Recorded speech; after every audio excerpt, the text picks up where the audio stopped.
Hi అండి, అందరికీ నమస్కారం అండి. 2025 సంవత్సరం ఫిబ్రవరి 4వ తేదీ అనగా మంగళవారం రోజున మనకి రథసప్తమి పండుగ అయితే వచ్చిందండి. ఈ రోజున సూర్యభగవానికి పూజ ఎలా చేసుకోవాలి, ఉదయం రథసప్తమి స్నానం నుంచి రథసప్తమి పూజ వరకు అంటే సమర్పించవలసిన నైవేద్యాలు, పాటించవలసిన నియమాలు ఏంటి అని అన్ని విషయాలు నేను ఈ వీడియోలో తెలియజేస్తానండి. ఈ వీడియోని ఎక్కడ స్కిప్ చేయకుండా చివరి దాకా చూడండి, పూర్తి ఇన్ఫర్మేషన్ అయితే ఉంటుంది. మాఘశుద్ధ సప్తమిని సూర్య భగవానుడు పుట్టిన తిథి. సకల జగత్తుకి వెలుగునిచ్చే సూర్యుడు రథానికి తన దిశానిర్దేశాన్ని మార్చుకునే రోజు. అలాంటి సమయంలో మనం చేయవలసినవి కొన్ని పనులైతే చేయడం వల్ల ఆరోగ్యం వృద్ధి చెందుతుంది. అంతేకాకుండా దీర్ఘకాలిక వ్యాధుల నుండి కూడా ఉపశమనం అనేది లభిస్తుందండి, మన శాస్త్రాలు చెప్తున్నాయి. ఈ రోజున సూర్యభగవాన్ని ఆరాధిస్తే సమస్త సౌఖ్యాలు, అలానే పూర్తి చక్రవర్తిత్వము, అలాగే పూర్తి ఆరోగ్యవంతులుగా ఉంటామండి. అయితే ముఖ్యంగా మనం కొన్ని రథసప్తమి పండుగ రోజు కొన్ని నియమాలు అయితే పాటించాలండి. మొదటి నియమం ఏమిటంటే రథసప్తమి రోజున ఉదయాన్నే సప్తమి స్నానం అనేది చేయాలండి. ఈ రథసప్తమి స్నానం అంటే 7 జిల్లెడాకులు తెచ్చుకొని మరియు రేగి పళ్ళను తెచ్చుకొని తలపైన భుజాల మీద పెట్టుకొని తలస్నానం అనేది చేయాలండి. మగవారైతే 7 జిల్లెడాకులు, ఆడవారైతే 7 చిక్కుడాకులు అనేది తెచ్చుకొని స్నానం అనేది ఆచరించాలి. ఈ స్నానం అనంతరం సూర్యునికి అర్ఘ్యం అనేది సమర్పించాలండి. సూర్యునికి అర్ఘ్యం అనేది చూపించాలండి. ఇవి రాగి చెంబులో కానీ లేదా దోసిట్లో కానీ నీటిని తీసుకొని నీటిని సూర్యుని చూస్తూ క్రిందికి అయితే వదలాలండి. ఓ సూర్యదేవాయ నమః ప్రథమ అర్ఘ్యం సమర్పయామి అని ప్రతి ఒక్కరూ నమస్కారం చేసుకోవాలి.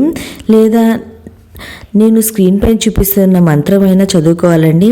ఒకవేళ ఈ మంత్రం చదవడం రానివారు ఓం సూర్యనారాయణ నమః అని చెప్పుకుంటా మన నీటిని కిందికైతే వదలాలండి. స్వామివారికి ఎంతో ఇష్టమైనటువంటి ఈ రోజున బెల్లపరవానాన్ని నైవేద్యంగా సమర్పించాలండి.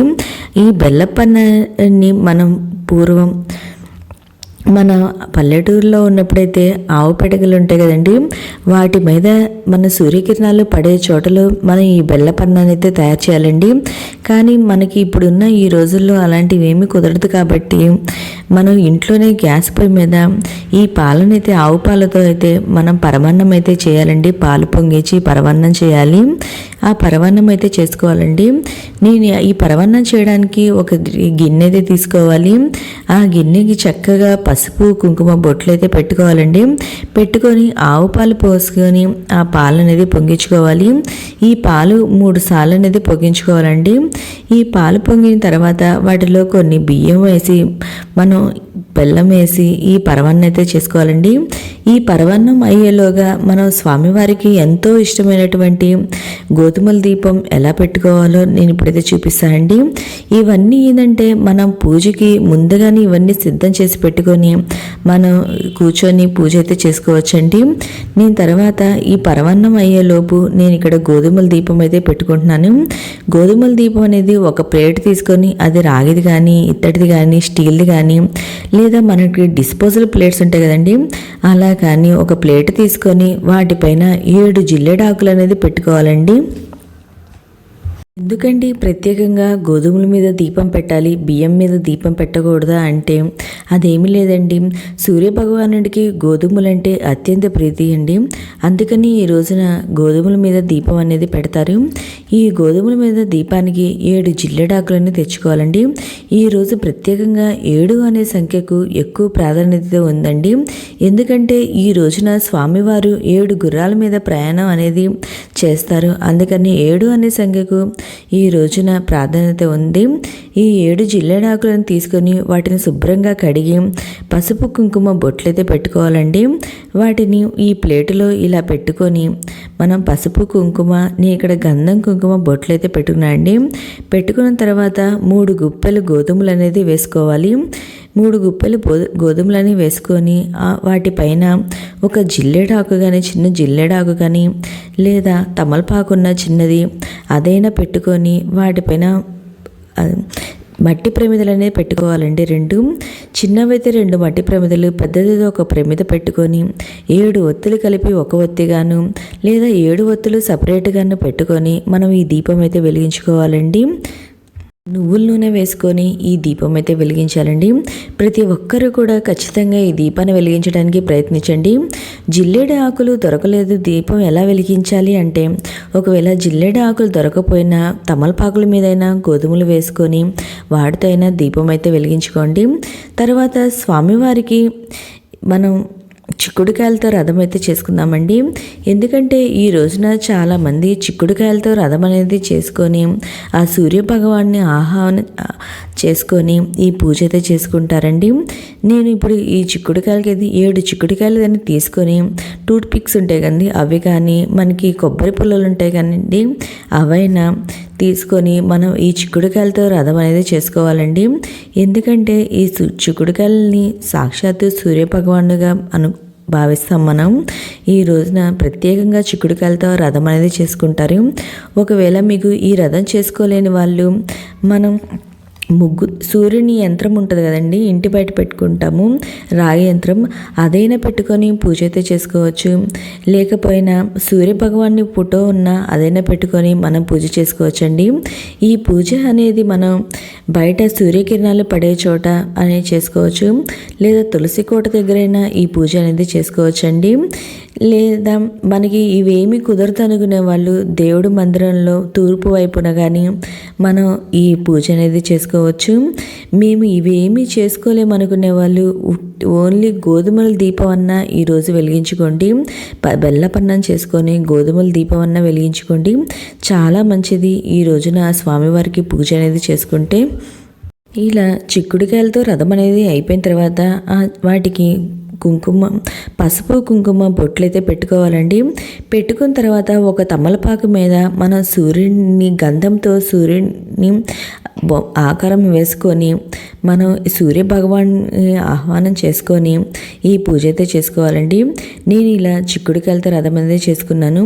నేను ఇక్కడ ఒక ముగ్గులా ఈరోజు ప్రతి ఒక్కరు ఇంటి బయట రథం ముగ్గు అనేది వేస్తారండి.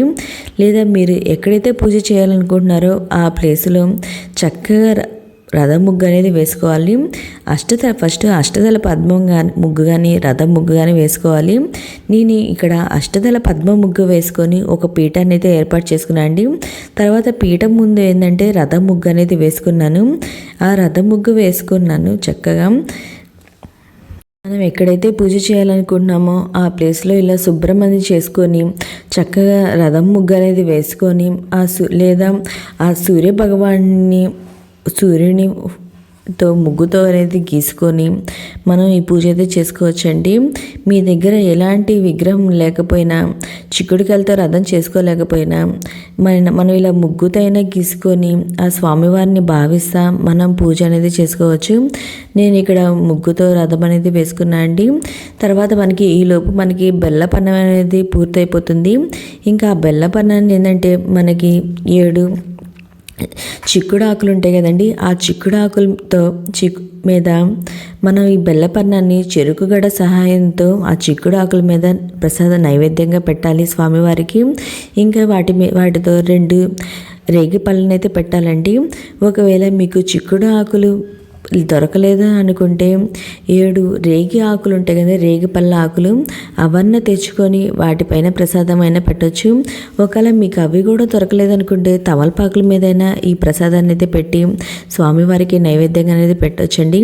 నేనైతే ఇదిగోండి ఇక్కడ చెరుకుగడతో సహాయంతో నేను స్వామివారికి ప్రసాదం అయితే 7 ఆకుల మీద పెడుతున్నాను. ఇంకా 2 రేగి పళ్ళని అయితే ఖచ్చితంగా పెట్టాలండి ఈరోజు. ఇంకా ఇదంతా ప్రాసెస్ అంతా అయిపోయిన తర్వాత ఇంకా నేనైతే ఇక్కడ పూజ అయితే ప్రారంభిస్తున్నాను అండి. ఇంకా ఈ పూజని ఒక పీఠం వేసుకొని ఆ పీట పైన నేను చిక్కుడుకాయలతో చేసుకున్న రథాన్ని అయితే పెట్టుకున్నా అండి. ఈ చిక్కుడుకాయలతో చేసిన రథం అయితే పెట్టుకొని గోధుమల దీపం అది కూడా పెట్టుకున్నా అండి.